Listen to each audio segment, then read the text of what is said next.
it was so expensive to import robot parts in the country due to excessive import tariffs. You can't really do robotics development here, but we could do software, right? And the university system wasn't awesome as I found, but the students were awesome, and the students were self-taught in programming, right? So they learned what they needed to learn from the internet, as slow as it was at that point, and they were very willing to learn more and more, right? So it started in 2014. Our first office, I remember very well, was near a huge garbage dump on the outskirts of the city, and there were sort of gaping holes in the wall, right? We were there maybe a year, then moved toward the center of the city. But I was visiting here as much as I could then, and I was doing loads of Skype calls with the first 5 or 6 developers we had in the office here, basically walking them through the OpenCog system, which was the AI system that I was working with at the time. We didn't have Hyperon yet, and I'm walking through elements of machine learning, machine reasoning, and AGI, right? And there was not a deep mathematical or theoretical background, with a few exceptions, in most of the people we hired, but they were super good coders, right? And now of course it's different.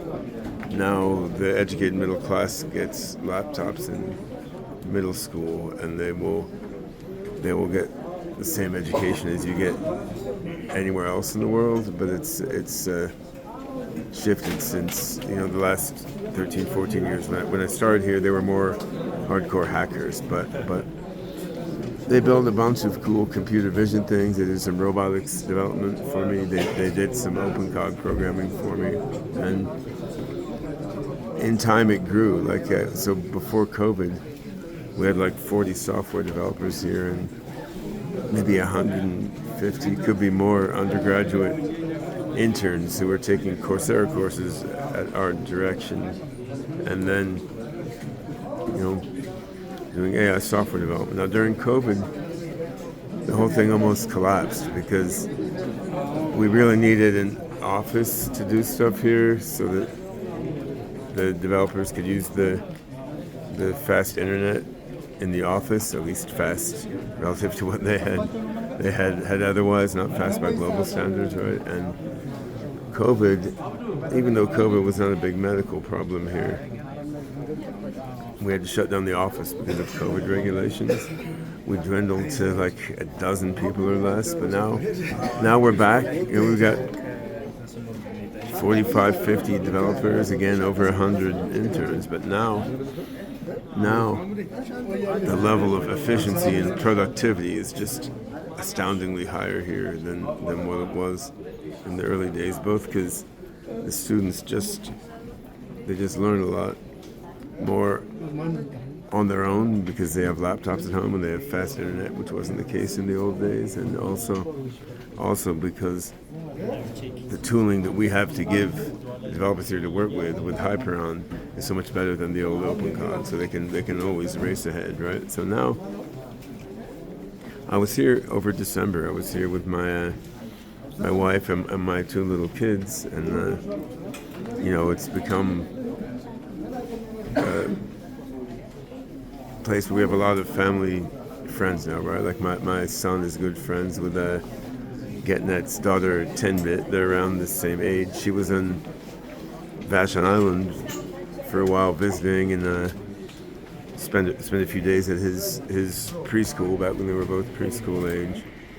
My daughter did her junior year of college here in Addis. She was actually the first American exchange student in Ethiopia. I believe we had a lot of trouble getting her a visa. They had to kind of make a whole new category of visas for her, right? And she ended up marrying Paulos, a young Ethiopian computer security guy. Now they're living together in New York. He's working for Amazon doing security. And anyway, we were here over Christmas. I ducked into the office, and mostly we were here just visiting friends with the family, having a good time.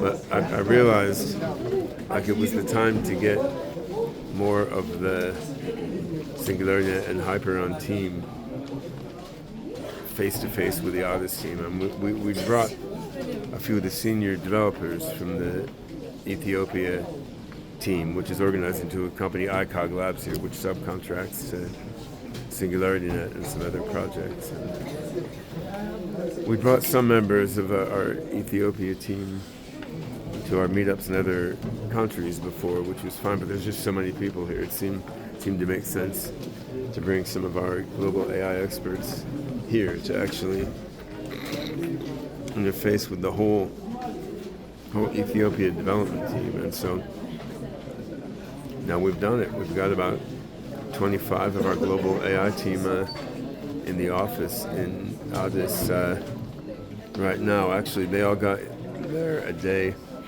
before me because my flight out of Seattle was delayed a day because the plane change in Chicago was borked by bad weather. So now I'm making it for day 2 of our 4-day Addis Ababa Hyperon workshop, right? And super exciting. Like the team here in Addis has mastered Meta, our new programming language. So probably the biggest density of Meta OpenCog Hyperon developers in the world is here in Addis, and they're applying it to all sorts of AI algorithms on the back end of some SingularityNet products. And one of the things we're going to jam into now is MetaClaw, like our OpenClaw version, OpenClaw variant, let's say, coded in our Meta programming language for better memory reasoning and self-modification. And we want to get the Addis team